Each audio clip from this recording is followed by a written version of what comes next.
Leviticus chapter 9 and 10. It's very, very serious.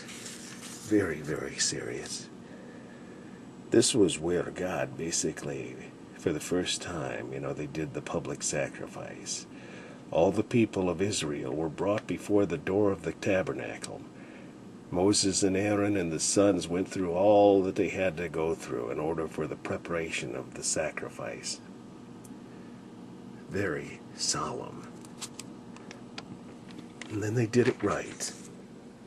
For at the point that Aaron was done,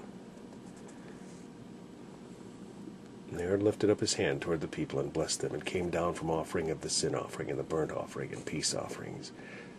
They did it just as God had commanded Moses. And then they went into the tabernacle and came out, blessed the people. The glory of the Lord appeared unto all the people, and there came fire from before the Lord. God had accepted the sacrifice. And all the people shouted and fell down. And then Nadab and Abihu get this idea.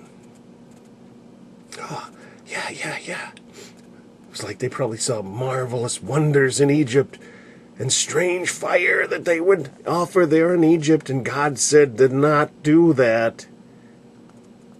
Every detail of the sacrifice, as you read leading up to this chapter, from the point of the rearing up of the temple or the tabernacle, every detail of every item and every sacrificial thing that was brought before the Lord, and every little ritual, from the blood that was dipped put on the horns and on the thumb of Aaron and his son's ear and their thumb and their big toe, and the right ear and the right hand and right thumb. All those details, God had ordained those things to represent the sacrifice of Jesus. The great sacrifice. God had allowed all those little details to be good enough for them to represent what Jesus would eventually do.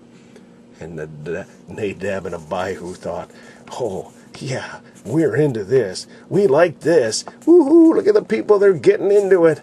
They did one little thing that God said, "No!"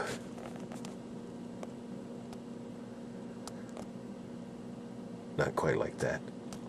But I scared you, didn't I?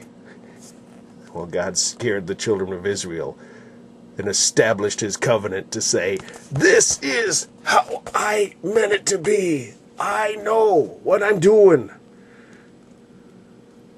You will not add or detract one thing from the detail that I've put into this, because it represents my son, Jesus."